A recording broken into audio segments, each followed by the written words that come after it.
Good evening, everyone. We are the Group 3 and we will be discussing to you Chapter 6 and 8. So this is the strategic planning process, and the first one and most important piece is vision. So the future isn't certain, but the business owners or organization is able to create its own future. So this is very valuable since this will be able to motivate your people. So putting it into words like, where do you see your business in 3 to 5 years? How about in 10 to 25 years? What is the target that everyone in the organization can contribute to? And how will your business operate, and etc. So it's like a blueprint for a house. You build your own design and you build your own future. The next piece is mission or purpose. So if you'll be able to complete your mission, you'll move forward towards your visions. Since there are different types of business, products, or services that anyone can offer, mission is important for it to be able to identify what is the purpose and focus of the business. In that way, they can also identify which are their target market and customers. Successful businesses are based on both goals and objectives, as they clarify the purpose of the business and help identify necessary actions. And goals are general statements of desired achievement, while objectives are the specific steps or actions you take to reach your goal. So both goals and objectives should be specific and measurable. So goals can involve areas such as profitability, growth, and customer service, with a range of objectives that can be used to meet those goals. So these goals can also be like efficiency of operations. So ako is nahilig kayo ako mag-Shopee, and I see a lot of small business owners online, and sometimes one of the problems that I encounter sometimes is some sellers ship out their like items for like 3 to 5 days, which takes a long time, and I hope that they can work on that.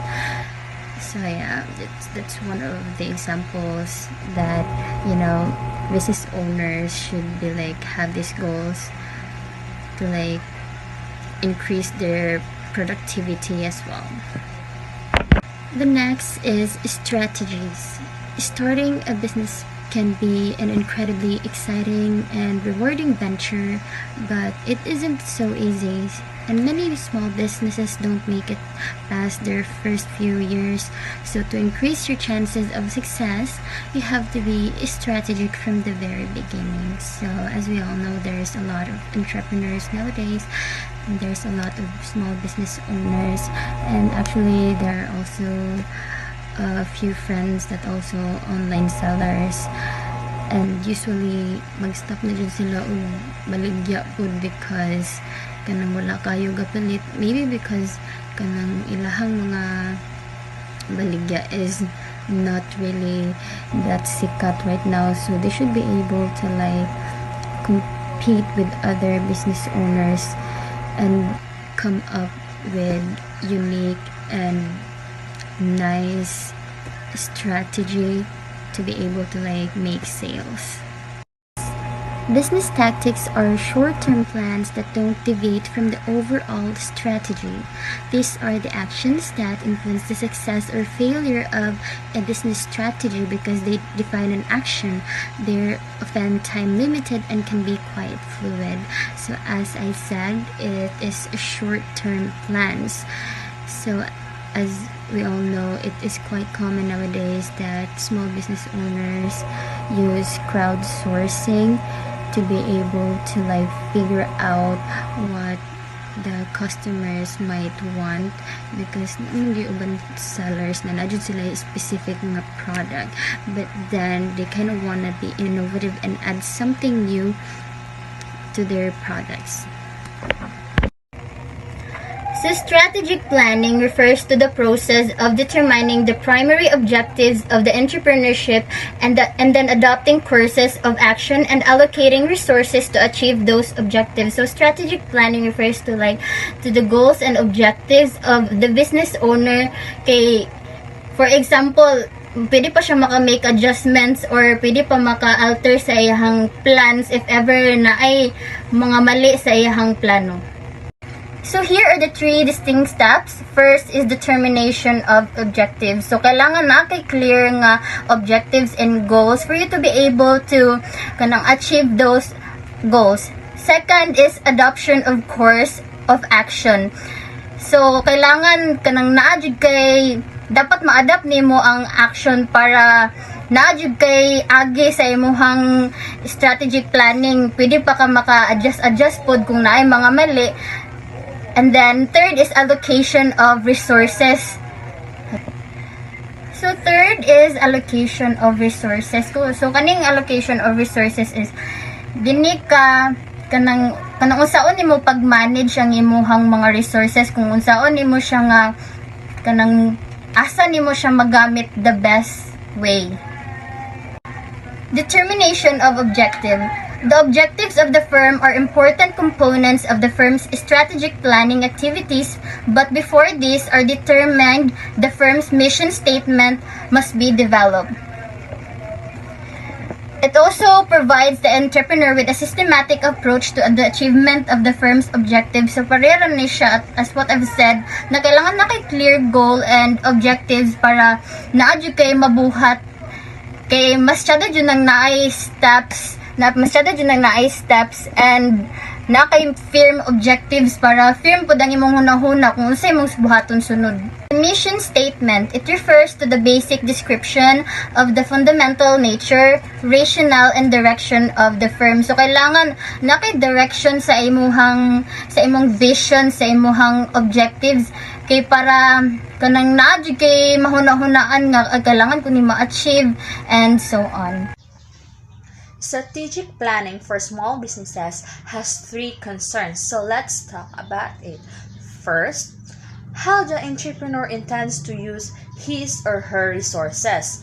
So, entrepreneurs had the plan whatever she wants to do in his or her business. So, by that, he or she will use the materials you already had. So, for example, a photocopier. If the businessman has already his bond papers or materials so that he can use it to his or her business. So, second, how the entrepreneur expects to relate to the ever-changing environment. So, it means that what the businessman or the entrepreneur foresee his or her business by the ever-changing environment. So, for example, in the school, so the businessman will know what will be happening to its business. So, it means that he will expect no matter what happens. So, third is the kinds of values the entrepreneur intends to offer to his customers. So, as a businessman or woman, it will consider things such as the environment, the offers she will give to his customers. So, dapat it has the good quality for him or her na magbalik-balik ang iyahang customers. So that are the 3 concerns of the strategic planning in the small businesses. Strategic objective. The term refers to specific performance targets that the entrepreneurship hopes to accomplish. So it means that every entrepreneur has the goal to accomplish in everyday life. So, for example, in a multi shop, they have the term quota. So, the meaning of the quota is that they have the value target to accomplish in everyday life. So, next is the objective defined in specific terms, how the firm's mission will be realized. So, in everyday life, in a businessman or woman, they have the conclusion and what will be the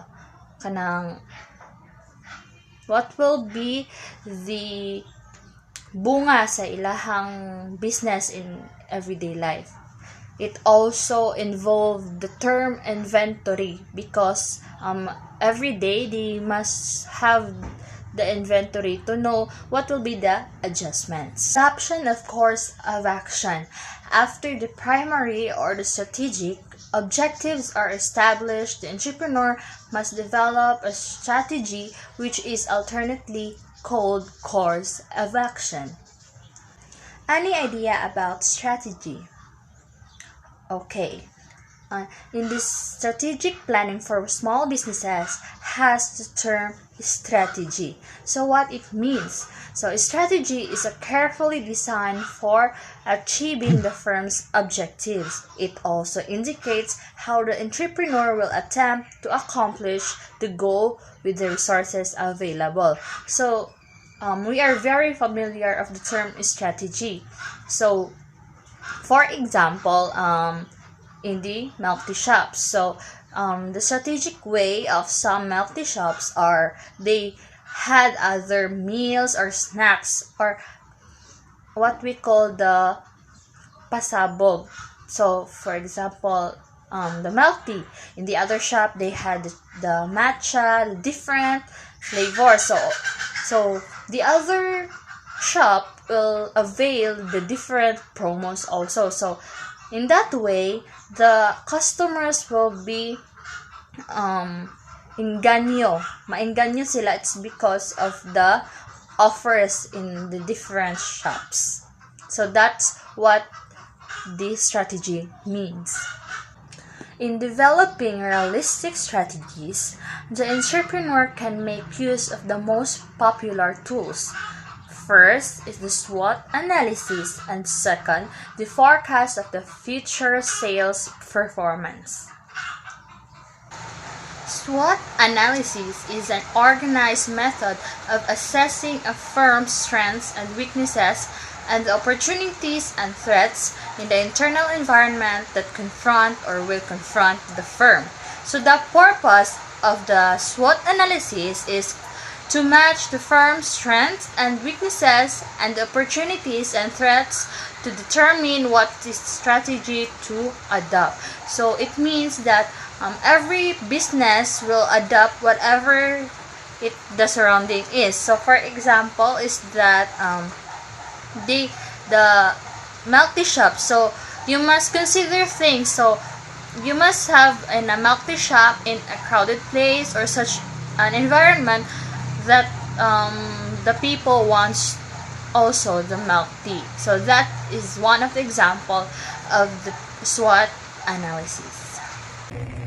Firm strength. So it refers to a skill, a competence, a valuable organizational resource, or competitive capability, or an achievement that gives the firm an advantage of the market. So here are the examples of firm strength. Strong brand names, good reputation among customers, cost advantages from proprietary know-how, exclusive access to high-grade natural resources, and favorable access to the distribution networks. Firm's weakness. It refers to something a company lacks or does poorly compared to others, or a condition that puts it at a disadvantage. So here are the example: lack of patent protection, a weak brand name, poor reputation among customers, high cost structure, lack of access to the best natural resources, and lack of access to the key distribution channels.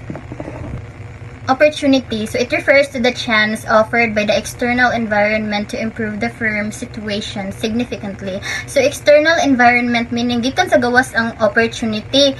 So mas maayo jud nga matagaan kag opportunity than kanang kabalo naman taon sa kalisod kanang mga small business owners karon nga sila gabuhat sa ilahang mga plans, marketing strategy para makabaligya gid sila. So kanang kung matagaan kag opportunity is very sada jud kaayo. Threats. It refers to a challenge posed by an unfavorable trend or development in the external environment that would lead to, in the absence of purposeful entrepreneurial action, the erosion of the entrepreneurship's position. So, dagan na kayo mga small business owners right nowadays, mga online sellers, tapos dagan kaayo threats kay tungod silang kadagan, dapat gid sila may mong creative, and dapat na gid sila strategy para pud nga makakompete gid sila sa mga other nga business owners. Forecast of future sales performance. So these are supplementary tools for SWOT analysis. So it is an estimate or prediction of the future sales or income of the firm. So usually mga business owners karon is ga sourcing sila through kanang social media sa para mabalan nila if kanang kani siya nga certain product is patok ba sa iyahang mga clients or sa iyang viewers sa social media. Identifying specific methods. Tactics are more detailed and they are used to determine how the specific task can be accomplished on time with available sources. So pares karon because of the pandemic, dagon kayo mga kanang online sellers and napog yung mga friends nga online sellers. So in order to have this tactic nga, or specific nga kanang task nga ma-accomplish nimo on time nga unsa may available nga source which is imong social media, FB. So kailangan mo i-maximize ang imong audience pod kay para pod dagan makabalo nga kani nga specific kanang item is gabaligya kaani. And my name is Rica J.H. Tampas, and I am here to continue the report of Ms. Baliar. First is the deploying the resources. The specific aim of planning is to be able to deploy the right quality and quantity of resources in the various activities required to achieve the objectives. The researchers would be indicated in terms of human and non-human elements. In business, to be able to achieve our goals or objectives, we need to have planning. Or maka-question biyata og sakto ba ni siya or okay na ba ni siya. Kabalo taon sa importante ang planning. Ilabi na sa business. Kay sa business, dili ta magpataka o ganang mag-business lang ta, negosyo lang ta nga negosyo. Kay nga nung muna usa sa makapurdoy mo po akong nabantayan. Kabalo taon sa importante ang planning. And next is the fundamental strategies for small business. Sa small business, napuday mga strategy. First is the flexibility strategy, and second is the strategy of effectiveness as priority, and third is the strategy of starting simple. So first is a flexibility strategy. So kaning sa kung mag-business ta, kailangan ta og diskarte. Oo, yes, diskarte gyud kanang imong goal sa imong business or sa imong baligya kibal is mahalin siya. So sa ikadua kaning strategy of effectiveness as priority. Sa imong mang goal is mahalin siya. So imong gigamit is kanang pag imong strategy para mahalin siya is kanang imo siyang pinagi sa pag-post sa social media like Facebook. Then nabantayan nimo nga effective di ay siya. So mo na dayon to siya nga daghan kay kanang daghan na inganyo sa imong negosyo. So nakakuan ka nga effective di siya. And lastly is strategy of starting simple. So kung magnegosyo ka dili man ka so di ba nga muangat ka na wala ka pila naka bookstore ang imuha. So magsugod jud ka sa simple, magsugod jud ka sa kanang ginagmay lang, sa kanang makaya-kaya lang, hangtod sa mulago na dayon ka. And next is the strategy of effectiveness as a higher priority. Effectiveness is sometimes sacrificed for the sake of efficiency.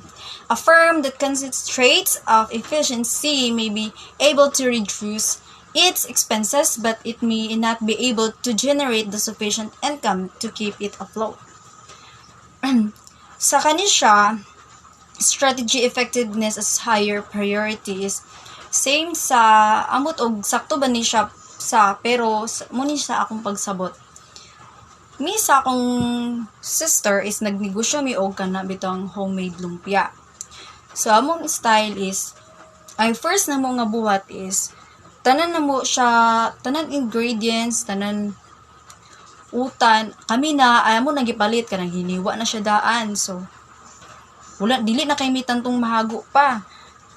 among nabantayan is nahalin siya tanan. Among nakuan is dako kay siya kanang dako kay siya og kanang ginansya. So mo to lipay kay mi.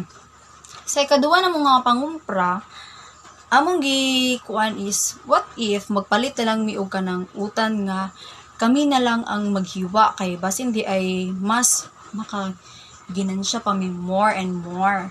Pero sa di ay mo to amo siyang gipalit na mo siya kami ang naghiwa. Kami tanan amo siyang gilihok with the effort na to siya. Among nabantayan is among natingala mi is among pagbaligya is kana bitawng dili para sa pinakauna nga dako kay mi og ginansya. Among nakita is namig ginansya pero kanang sakto lang. So sa business di ay kanang makakuan yung data o kanang asang mas effective. So kana kailangan na siya. And next is start simple. It may be wise for the entrepreneur to let his subordinates perform the more simple tasks or subcontract those that will need more elaborate employee skills or special equipment. So, sa business, kailangan wise kay ka or bright kay ka sa tanan. Ilabi na gyud sa imong kagaligong negosyo. Dapat kabalo ka sa palagoy-lagoy. Kanang sa tanan gamit or sa imong mga empleyado. Kaya kung magnegosyo po ka, dapat mag-start yun ka sa simple. So, sama sa kung gingong kaganina, magsugod man yun ka sa simple, no? Dili man yun na dahil nga mulago ka darit. So, dapat yun mag-una ka sa kanang ginagmay, sa sakto-sakto lang. kung mag-work yun na yung negosyo, muna din na siyang hantod sa magdagan na din kag kanang same sa dari, dagan na din kayo og kanang same day sa Jollibee, dagan na kayo siya dili ra isa ang kwan sa Jollibee kun dili tanan na. Strategy concern of the small business. So sa small business na po day na yung mga concern. First is he organized a new business, and second is the currently running an old business. So kita kung magsugod yun to or sa ko pong nangabalan or nangaila dali sa among mga silingan is aya magtukod og negosyo, mangutana pa na sila, kailangan nila og kailangan nila og magkuan pa sila ba og kani ba siya nga negosyo mo, lago ba ni siya, kani ba siya nga negosyo, magdugay ba ni siya, nabay nagnegosyo nga nadugay sama ani o gana siya, kailangan kay nato na siya. So na may strategy of concern of small business na per new business. Okay, new business is refers to the one that will be operated for the first time to the small business operator. First is the acquiring an existing business. Second is the organizing a new business. Third is buying a franchise. And also the strategies applicable to the small business. First is the segment markets. Second is the efficient use in research development. Kaya ka mag-start og negosyo, kailangan man jud ka mag-search sa negative and positive effect or impact sa imong negosyo. And third is think small. And lastly, why business operators ignore the strategic planning. First is the lack of expertise. Second is the inability to get started. Third is uncontrollable, often intangible variables. Fourth is reduced poverty.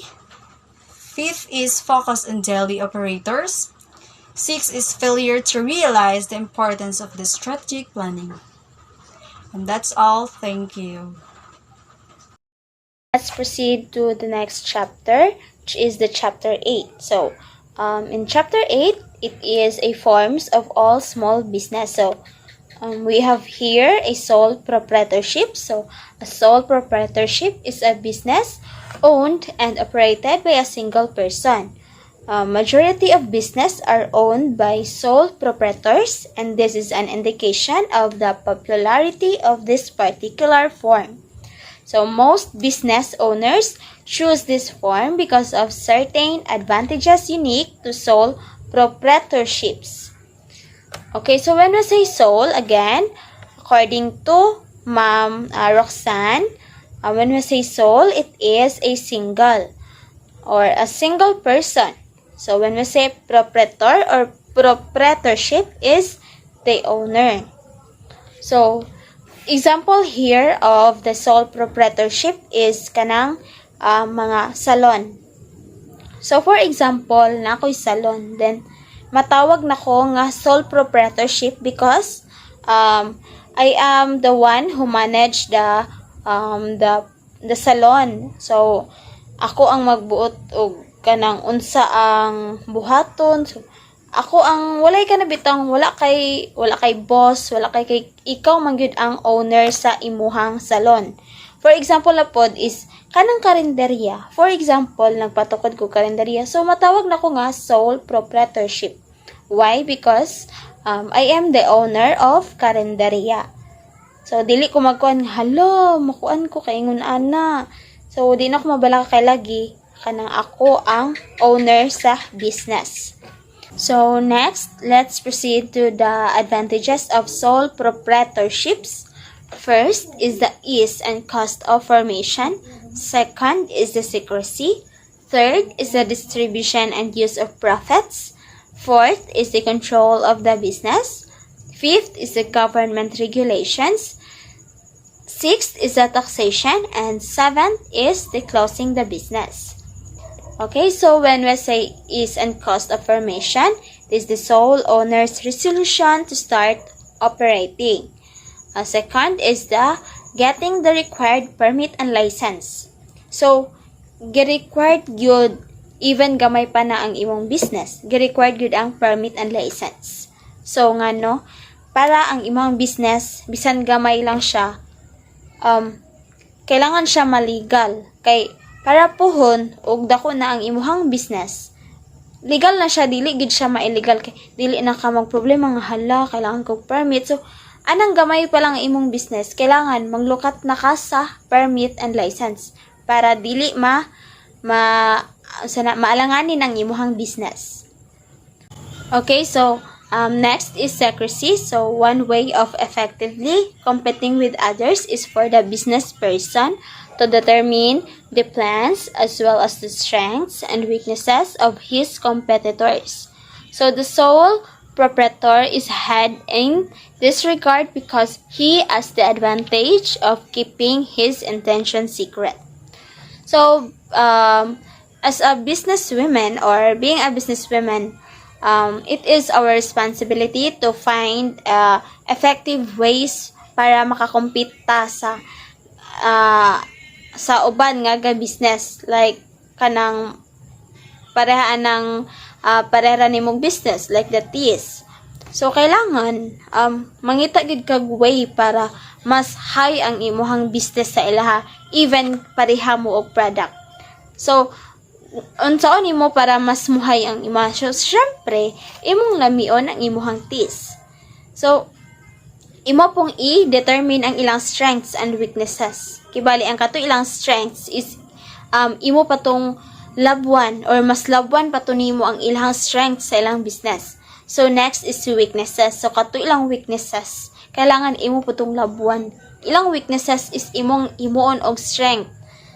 Ang weaknesses sa imuhang competitors is kailangan imuhang labwan kay weakness to sa well, imong buhaton og strength sa imuhang kaugalingon. Imuhang hard work ka para mas high gyud ang imong business. So kailangan pud daghan kag kanang nahibal-an nga mga techniques or strategies para ang mga customers is sa imuha gyud mo duol. For example, nagkuan sila sa imong taste og ila manggaling gilabwan. Well, og kanang sa ko sang nabantayan no magkuan na sad ka og isa ka product, dili na lang ka mag-focus kay og nag-focus ka before sa isa lang ka product which is tea. So magunahuna kang hala, kailangan siya partner. So for example is the burger. Then muna na sad na imong bag-o nga kuan, so kusog na sad kay na partner. So next day nag-awat na sad to ang imong mga competitors. So, magkuan na sad ka, unsay kuan. So, fries na sad. So, bisan pag ila tong awat-awaton, pero mas lami gyud ang taste sa imong product. ang imong customer is magpabilin gihapon or magstay gihapon sa imuha ra gyapon siya permi gapalitan. Okay, next advantages is distribution and use of profits. So if because of his efforts his business made large profits, the sole proprietor is the sole beneficiary. He does not have to share the profits to anyone. If he decides to invest his profits for expanding his business, he is not required to consult anybody. So, because of his efforts, ang iyang business is nagkadako. Or, nagkadako iyang business. So, the more magkadako ang imong business, the more pod magkadako ang imong profits or imong ginansya. So, kanang ginansya is kailangan imo na siyang palambuon or imo nang ipa-improve ang imong ginansya kay for example lang imong kuan is imo lang money sa imong pag-start sa imong business is 5k. So kanang 5k is imo lang gikumpra sa imong gusto ibaligya.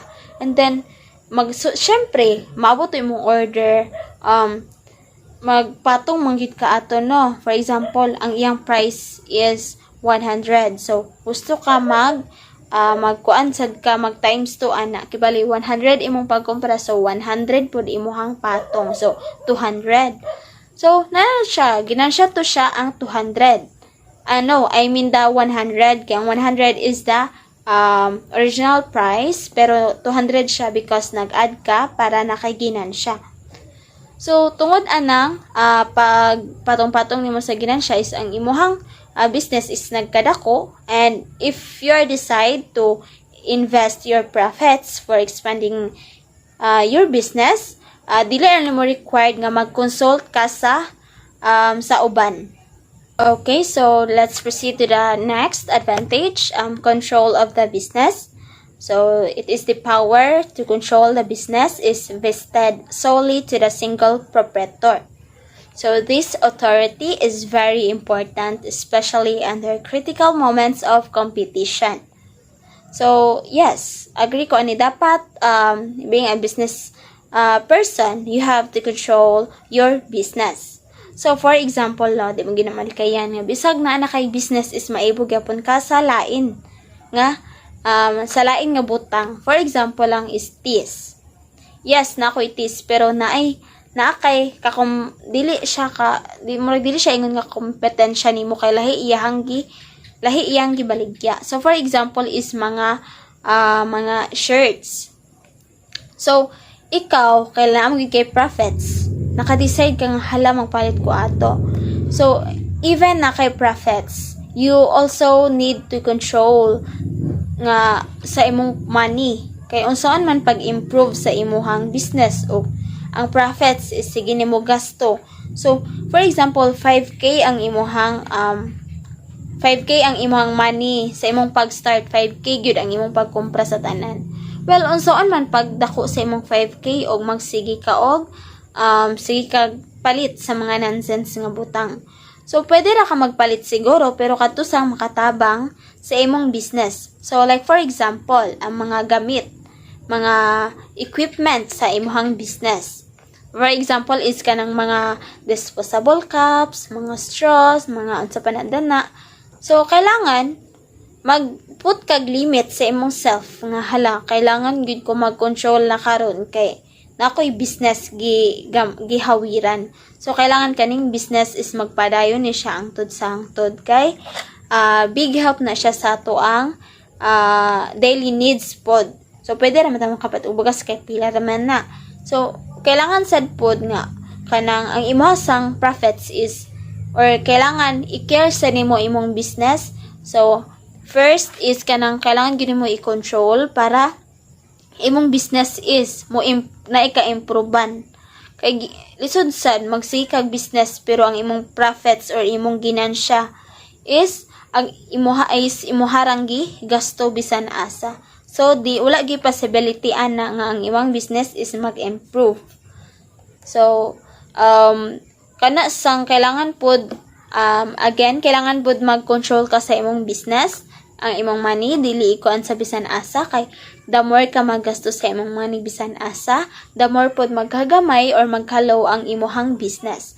So kana siya, the more magkalaw ang imong business, kanang ikalipay pud na sa imong mga competitors. So ganahan lugar ka na ang imong mga kakompetensya is nalipay kay imong business is very low na or kanang gamay na kay kag business, ganahan lugar ka na. So dili man jud no, kailangan man jud nga permitahay sa tong mga kakompetensya kay lain kay kansyawan.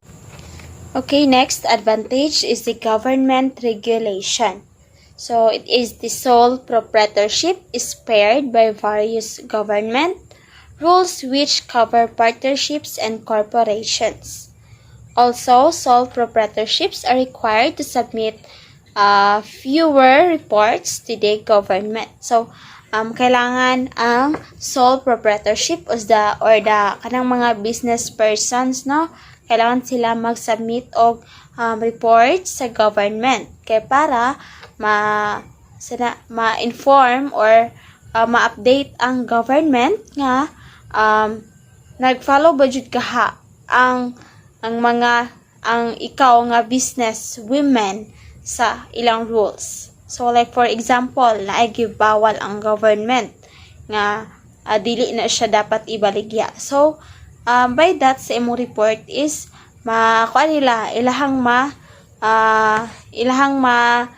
may update sila, no, og nagkuan bigid ka nag-follow ba ka sa ilahang buhat nga rules. So like for example na before kanang mga liquor karon gialaw na ba na siya or wala pa? Kadang mga liquor and also kanang mga sigarilyo is naban ba na siya. So before akong na-experience na is kanang akong mami is nakabuhat siya og kanang report para sa kung ano to siya dito niya gisubmit sa barangay.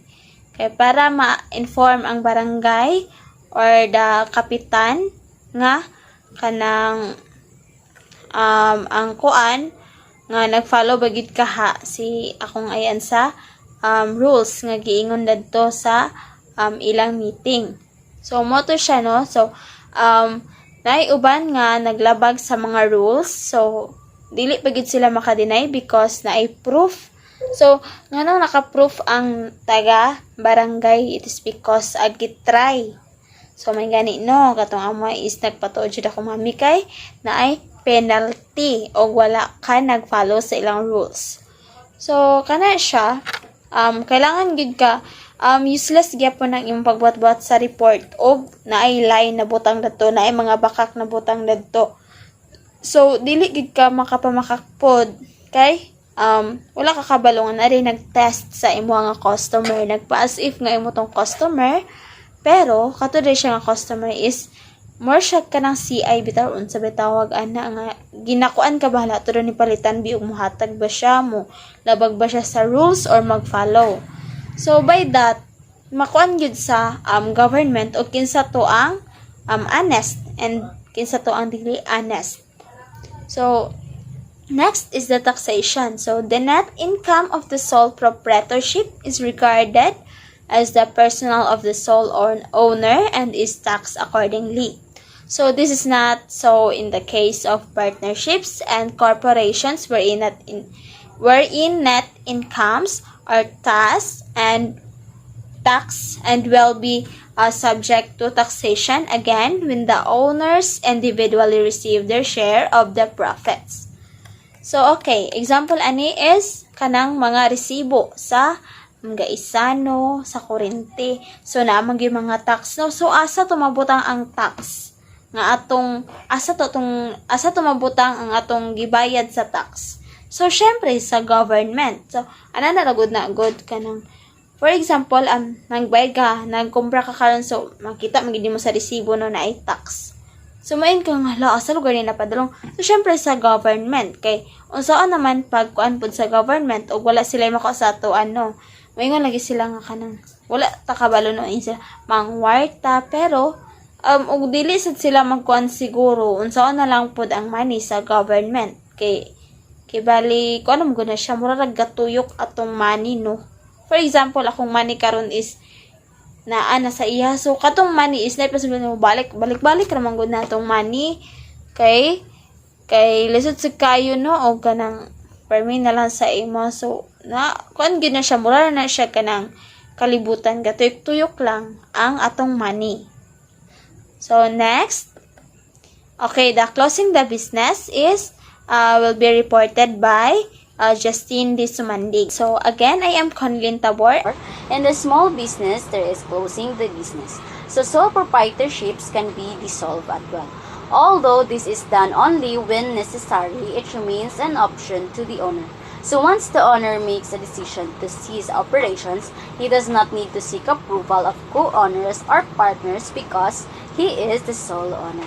So, in the closing the business, dili na nimo need og approval sa imong co-owners or partners because ikaw man ang owner sa business. No, dili na kakailangan man nang hid sa ila kung mag-close baka sa imuhang business. So, here is the disadvantage of the sole proprietorships. So, first, possibility that the owner lacks ability and experience. So, the success of the sole proprietorships will depend largely on the management and entrepreneurial skill of the owner. So, the firm needs a generalist with sufficient exposure to the various specialized functions required. So, like marketing, production, finance, accounting, personnel, and research and development. So, kani siya is na posibilidad nga ang owner is wala kayo siya experience about sa business. Wala kayo siya skills ani kung unsaon ni siya pagpalambo sa ihang business. But magdepende gyapon na siya sa owner sa iyaha ang diskarte. Basin di ay kani iyahang small business karon is mo ni siya ang maghatag sa iya og experience or skill nga kanang mulambo siya mudako ang iyahang business. No, so depende ra gid na siya sa diskarte sa isa ka tawo. So number 2 is difficulty in attracting and keeping good quality employees. So the assurance that the firm will survive for a long period is not a feature of sole proprietorships. Now, as a consequence, good employees will tend to join a more stable enterprise, which is most often a corporation. So, kaning number 2 is ang ubanan is based on the salary. Now, employees gid is mangita gid sila og kanang stable job or stable nga kanang money para sa ilahang needs, no? Kay what if kung ang imong small business is mag-close, no? So asa na lang sila padulong? So sila jud is kanang mangita gid sila stable job or stable nga enterprise para sa ilahang trabaho. So, mo na siya maka-disadvantage sa sole proprietorships. So, third is difficulty in raising additional capital. So, in a sole proprietorship, the amount of capital that could be raised will depend on the financial resources of the sole owner. So, even if he can obtain credit, the amount will depend on his sole capacity to pay. So, this problem is especially felt when business expansion is required and more difficult when credit is getting tight and interest rate are going up.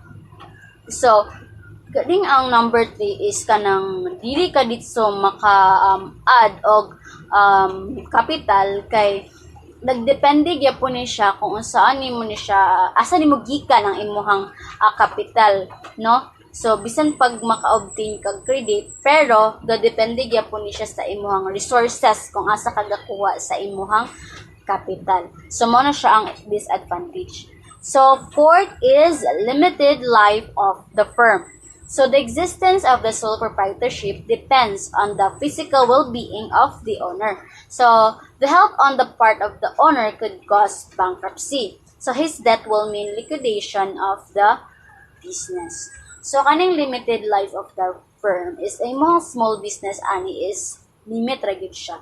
No, magdepende na siya sa imong sitwasyon where ang business ma-close kung ang tag-iya is patay or mag-retire na baka or mag-leave siya for some other reason. So, mo na ang limit ra gyud kayo sa ang small business or ang kanay mong kung ikaw ra, no?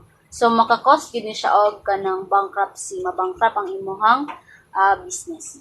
So, for the last is unlimited liability of the proprietor. So, any liability incurred by the sole proprietorship extends to the owner's personal assets.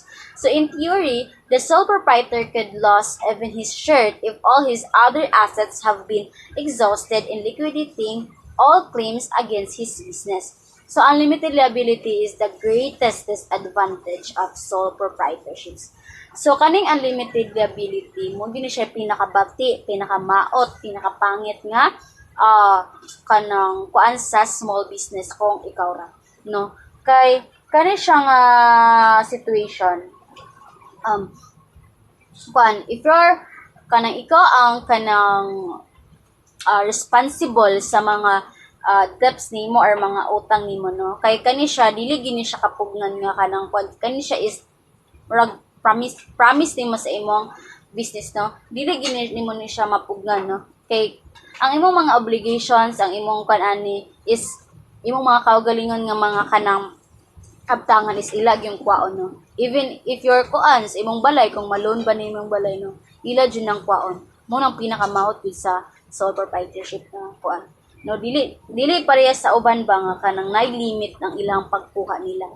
So mao na siya ang sa number 5, ang unlimited liability of the proprietor. So that's all for the forms of small business. Thank you.